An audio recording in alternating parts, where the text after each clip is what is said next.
मैं doctor Nitesh, assistant professor Shri Guru Ram Rai institute of medical science and English hospital, consultant paediatrician, Grace clinic, Dehradun. आप सबों की बेहतर स्वास्थ्य की कामना करते हुए आज हम एक वीडियो शुरू करेंगे। आज के वीडियो का टॉपिक है बच्चों में कोविड-19 के लक्षण, घर पे उसे कैसे मैनेज करें और अस्पताल जाने की ज़रूरत कब पड़ती है, इसके बारे में। कोविड-19 के जो कॉमन लक्षण हैं वो हैं बुखार, ज़ुकाम, खांसी, बच्चों में दस्त लगना या बच्चों में एक्सेसिव इरिटेबिलिटी, चिड़चिड़ापन हो जाना, जिसका कोई ओवर्ट रीज़न हमें समझ में नहीं आ रहा है। ऐसे केसेस को माइल्ड केसेस की श्रेणी में रखा जाता है और इसे हम घर में ही मैनेज कर सकते हैं। तो जैसे ही हमें ऐसे लक्षण हमारे बच्चों में दिखे तो हमें सबसे पहले क्या करना है। हमें लगे कि इसे कोविड-19 का इन्फेक्शन हो रहा है तो सबसे पहले हमें क्या करना है, लैब की तरफ जाना है, जांच कराने को, अस्पताल जाना है? जी नहीं, सबसे पहले हमें उसे आइसोलेट करना चाहिए। अब सवाल उठता है कि बच्चों का आइसोलेट करना बड़ा मुश्किल है। ये बात तो है, 7-8 साल के बच्चे फिर भी समझ जाते हैं और उन्हें आइसोलेट किया जा सकता है किसी एक एडल्ट फैमिली मेम्बर के साथ, मगर छोटे बच्चों का आइसोलेट करना मुश्किल है। बट पहला उपाय यही है, हमें उन्हें आइसोलेट करना है। अगर बच्चे छोटे हैं तो प्रेफरेबली उनकी मदर के साथ माँ मास्क लगा के उसका केयर करेंगी, या अगर बड़े बच्चे हैं तो ऐसा फैमिली मेम्बर जिसका बच्चे सबसे कंफर्टेबल हैं वो मास्क लगा के उनका केयर करेंगे। अब आता है माइल्ड केसेस में क्या करें। सबसे पहले माइल्ड केसेस में हमें बच्चों के हाइड्रेशन पर ध्यान देना है और उन्हें बुखार आए तो बुखार की दवा देनी, मतलब एंटीबायोटिक्स देनी है। आजकल साथ में इम्यूनो बूस्टर की तरह जिंक का सप्लीमेंटेशन भी किया जा रहा है, वो भी दे सकते हैं। इससे ज़्यादा हमें माइल्ड केसेस में और दवाओं की आवश्यकता नहीं पड़ती। साथ में किसी लोकल पीडियाट्रिशियन जो आपके आसपास के घर के हों, या आजकल ऑनलाइन प्लेटफॉर्म पे भी आप कंसल्ट कर सकते हैं। उनको अपने बच्चे का हाल बताएं और उनसे रेगुलर फॉलोअप में रहें और इस तरह से माइल्ड केसेस को हम घर में ही बिना पैनिक हुए मैनेज कर सकते हैं। अब दूसरी बारी आती है कि अगर सिम्टम्स और बढ़ जाते हैं, मतलब बच्चों को जुकाम, खांसी, नज़ला, दस्त या इन सभी लक्षणों के साथ साथ उनकी सांस की रफ्तार बढ़ती हुई दिखे तो इन्हें मॉडरेट केसेस की श्रेणी में रखा जाता है। अब सांस की रफ्तार बढ़ना कब बोलते हैं, ये बच्चों में अलग अलग होता है उम्र के हिसाब से। जैसे एडल्ट में एक फिक्स रेट है, बच्चों में ऐसा नहीं होता। अगर बच्चे 2 महीने 3 महीने से कम के हैं तो अगर उनकी सांस की रफ्तार 1 मिनट में 60 बार से ज़्यादा है तो बोलेंगे उसे टैकिपनिया हो रहा है मेडिकल भाषा में, मतलब सांस की रफ्तार उसकी उम्र के लिए बढ़ गई। अगर बच्चे की उम्र 2-3 महीने से 12 महीने तक है तो अगर 50 बार से ज़्यादा है तो बोलेंगे सांस की रफ्तार बढ़ गई। 12 महीने से 5 साल के लिए 40 बार से ज़्यादा अगर 1 मिनट में सांस ले रहा है तो बच्चे को टैकिपनिया है, और 5 साल से ऊपर अगर 30 बार से ज़्यादा सांस ले रहा है तो इसे टैकिपनिया है। इस टैकिपनिया के इन बच्चों को मॉडरेट श्रेणी में रखा जाता है। इनमें भी सबसे जो पहला स्टेप है हमें वो है होम आइसोलेशन। बच्चों को सबसे पहले आइसोलेट करेंगे, फिर उसके बाद बुखार आए तो बुखार की दवा देनी है। हाइड्रेशन मेंटेन करना है, जितना लोअर लिक्विड फ्लूइड दे सके बच्चे को जो उसे पसंद है, जैसे ORS, नारियल पानी, लस्सी पिला सकते हैं आप, छाछ पिला सकते हैं, या कोई भी होममेड फ्लूइड जो उसे पसंद है आप उसे पिलाएं और हाइड्रेशन मेंटेन रखने की पूरी कोशिश करें। साथ में जिंक दे सकते हैं। हमारे यहाँ जैसे कि सेकेंडरी बैक्टीरियल इन्फेक्शन ज़्यादा कॉमन है तो उसमें ऑगमेंटिन या एजिथ्रोमाइसिन एंटीबायोटिक का सब को भी ऐड कर सकते हैं। मेरे हिसाब से एजिथ्रोमाइसिन एक बेटर चॉइस है क्योंकि उसमें थोड़ा इम्यूनो मॉड्यूलेशन एक्शन भी है, मतलब आपको वो प्रतिरोधक क्षमता को थोड़ा मॉड्यूलेट करता है, तो वायरस से लड़ने में शायद ज़्यादा मददगार साबित हो। इस समय भी आप अपने बच्चे को साथ में किसी लोकल पीडियाट्रिशियन या ऑनलाइन प्लेटफॉर्म पे किसी पीडियाट्रिशियन से कंसल्ट में रहें, उसका हाल बताते रहें, उसकी टेम्परेचर चार्टिंग करते रहें, उसका बुखार इतना है, उसकी सांस की रफ्तार इतनी है। साथ में पल्स ऑक्सीमीटर से आप उसका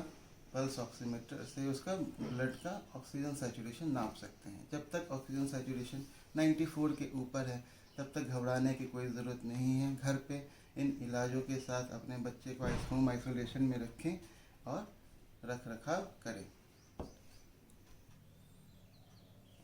अब बीमारी में अब कोविड-19 के केसेस में तीसरी श्रेणी आती है, वो है सीवियर केसेस की, जिसमें जिसे गंभीर बीमारी के रूप में लेना चाहिए।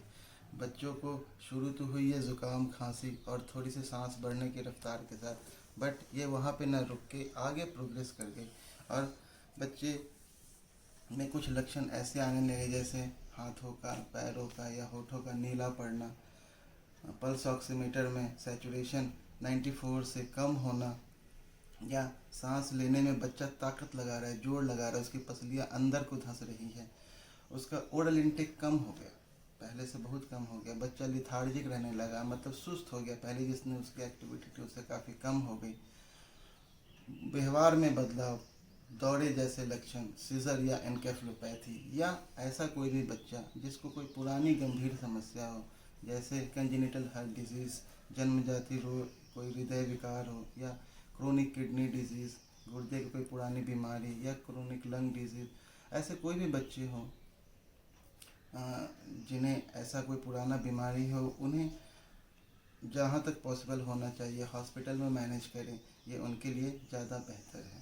तो इन बच्चों को हमें हॉस्पिटल में एडमिट कराने की व्यवस्था करनी चाहिए और इन्हें का मैनेजमेंट वहीं पे प्रिफरेबली कराना चाहिए। अब है कि जो बच्चे माइल्ड और मॉडरेट केसेस के हमने घर पे मैनेज करने हैं, उसमें ड्यूरेशन ऑफ होम आइसोलेशन कितना होना चाहिए। तो ड्यूरेशन ऑफ होम आइसोलेशन रफली 2 हफ्ते से 17 दिन का होना चाहिए, मतलब जिस दिन से बुखार आया उसके सिम्टम के 10 दिन बाद तक, और जब उसके बाद 7 दिन और, मतलब 17 दिन एक टोटल होम आइसोलेशन का पीरियड है जो हमें फॉलो करना चाहिए।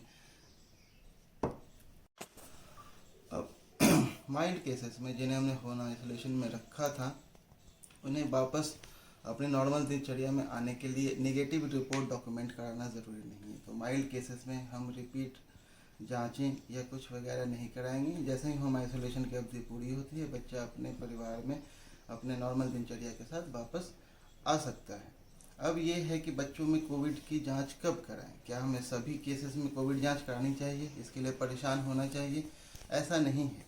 अभी के सिचुएशन में जब जांच की इतनी दिक्कत है, खास करके उन रिमोट्स एरिया में जहाँ पे जांच की उपलब्धता अच्छी नहीं है और रिपोर्ट आने में 4-5 दिन, कभी कभी हफ्ता दिन भी लग जा रहे हैं, वहाँ पे हम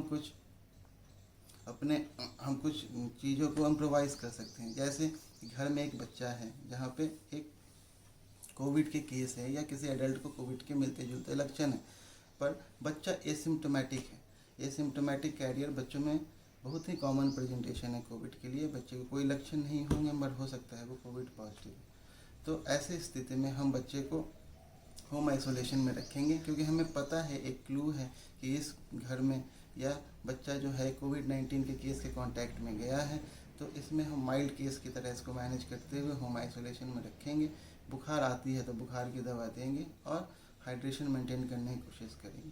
दूसरा सिचुएशन जो बनता है वो ये है कि बच्चे को बुखार आ रहा है, बट घर में भी किसी फैमिली मेम्बर को सिम्टम्स हैं इससे मिलते जुलते, और हमें एक क्लू मिल गया है कि ये कोविड-19 हो सकता है। तो इसमें भी बच्चे की जांच करानी बहुत ज़रूरी नहीं है, क्योंकि एडल्ट के टेस्ट से जो कि पॉजिटिव है, हमें एक पता चल गया है कि बच्चा भी पॉजिटिव केस के कांटेक्ट में है, तो उसे बुखार है, बट हमें इसे माइल्ड मॉडरेट केस की तरह होम आइसोलेशन में घर में मैनेज कर सकते हैं।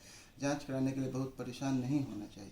बट एक तीसरा सिनेरियो है जहाँ घर में और किसी मेम्बर को कोई लक्षण नहीं है, बट बच्चा जो है उसे बुखार आ रहा है, ज़ुकाम हो गया, नज़ला हो गया, और काफ़ी लक्षण आ रहे हैं जो सजेस्ट करते हैं कि इसको कोविड का इन्फेक्शन हो सकता है।